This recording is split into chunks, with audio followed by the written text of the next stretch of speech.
A judge's voice clear and firm. This court finds that the defendant, Glynn Simmons, is factually innocent. He was just 22 years old when he was sentenced to death.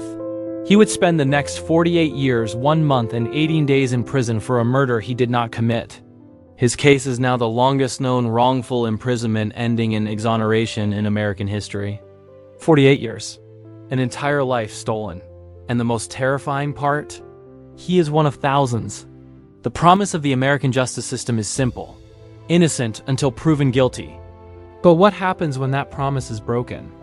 What happens when the very system designed to protect you is the one that destroys you? Every year, an unknown number of innocent people are locked away in American prisons. Studies estimate that somewhere between 2 and 6% of people incarcerated in U.S. prisons are actually innocent.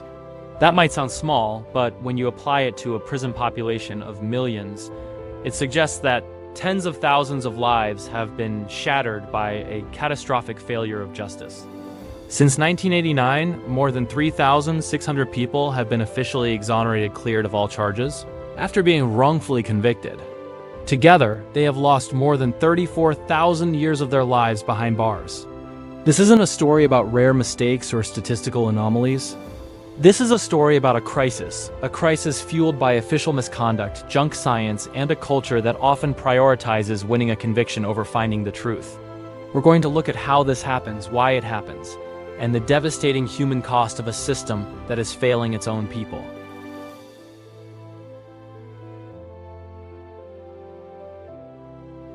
In December 1974, a liquor store clerk named Carolyn Sue Rogers was murdered during a robbery in Edmond, Oklahoma. A surviving witness, who had been shot in the head, gave a description to police.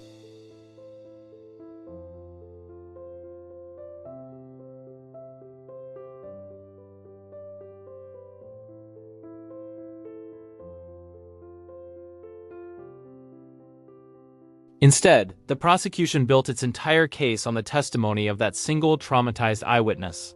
What the jurors never heard was that the witness had participated in multiple police lineups and identified several different people as potential suspects.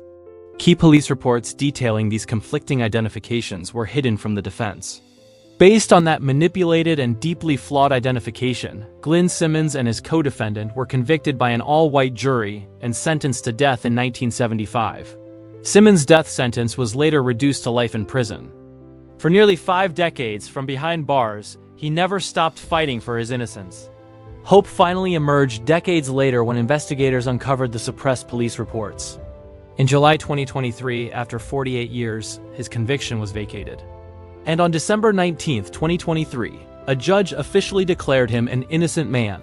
The story of Glynn Simmons is a tragedy, but it's also a blueprint for how wrongful convictions happen all across the country. His case contained the key ingredients that have led to thousands of other exonerations: mistaken eyewitness identification and, most critically, official misconduct. Official misconduct is the leading driver of wrongful convictions. In 2023, it played a role in a staggering 85% of all homicide exonerations. So what exactly is official misconduct? It's a sterile-sounding term for a gut-wrenching betrayal of justice. It's when police or prosecutors deliberately hide evidence that could prove someone's innocence, a major violation of their constitutional rights. It's when they tamper with witnesses or coerce them into giving false testimony. It's using suggestive lineup procedures that cause a witness to finger the wrong person. And in some cases, it's the outright fabrication of evidence, like planting drugs or falsifying lab reports. The case of Glynn Simmons hinged on police hiding reports that their only witness was unreliable. This isn't an isolated incident. It's a recurring pattern. And it's a pattern that disproportionately affects people of color. Innocent black people are far more likely to be victims of official misconduct than their white counterparts. In 2023, nearly 84% of all exonerees were people of color, and about 61% were black. This is not a coincidence. It is a symptom of a system where deep-seated biases can lead to a presumption of guilt. Official misconduct is a huge piece of the puzzle, but other systemic failures routinely send innocent people to prison. First, there's the problem of false or misleading forensic evidence. We think of forensic science as infallible, a tool for finding the truth. But many forensic disciplines have been exposed as little more than junk science. Bite mark analysis, for example, is based on the unproven ideas that human teeth are unique and that skin can reliably record a bite. It has an astonishingly high error rate and has contributed to at least 35 known wrongful convictions. The same goes for other disciplines like shoe print analysis and blood spatter analysis, which have also contributed to wrongful convictions. Second, and perhaps most shockingly, are false confessions.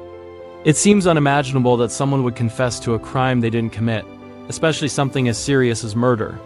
Yet, about 1 out of every 4 people wrongfully convicted and later exonerated by DNA evidence had falsely confessed to the crime. This happens because of psychologically coercive interrogation techniques, long hours of isolation, manipulation, and threats that can lead an innocent person to believe that confessing is their only way out. Finally, there's mistaken eyewitness identification. For decades, it was considered the gold standard of evidence.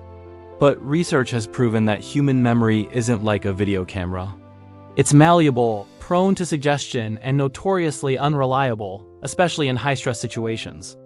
Eyewitness misidentification has played a role in about 69% of wrongful conviction cases later overturned by DNA evidence, making it a powerful and dangerous factor.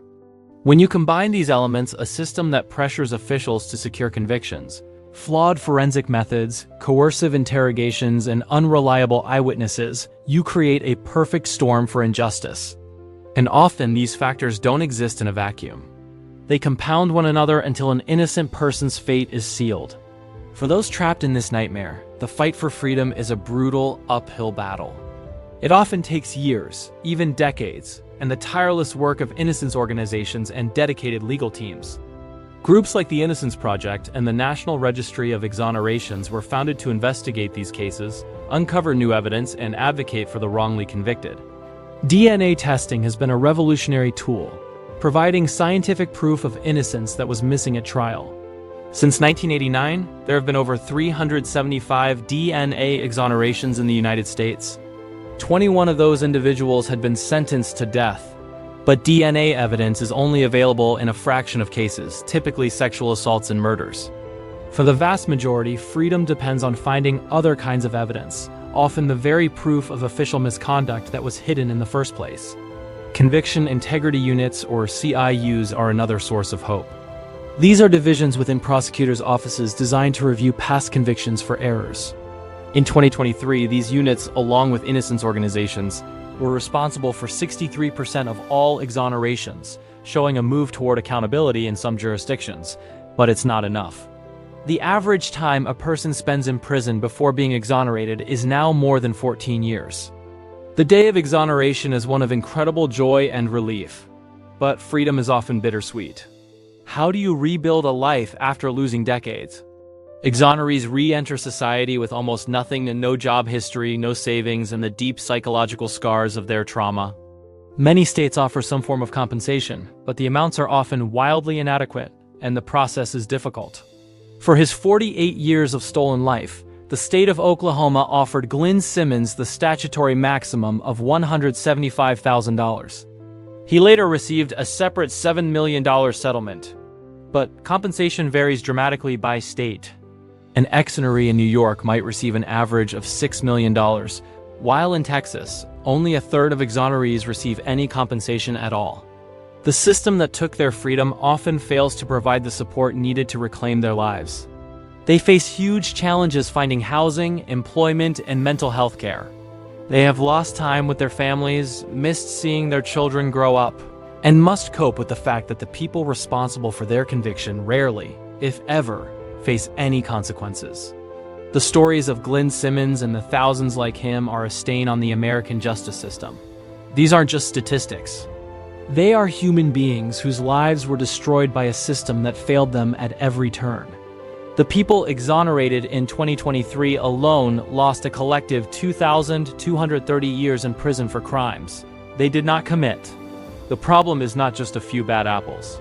It's a systemic crisis rooted in a lack of accountability and an indifference to the truth. Real change requires more than just exonerating the innocent one by one. It demands mandatory recording of all interrogations, reformed eyewitness identification procedures, independent oversight of forensic labs, and real consequences for officials who break the rules. Recognizing the problem is the first step.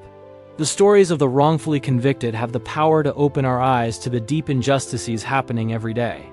By sharing this video, you're helping to raise awareness and demand reform. Support organizations like the Innocence Project and the National Registry of Exonerations, which are on the front lines of this fight. It took 48 years for Glynn Simmons to get his name back. For the thousands of innocent people still waiting behind bars, we can't afford to wait any longer. Thanks for watching.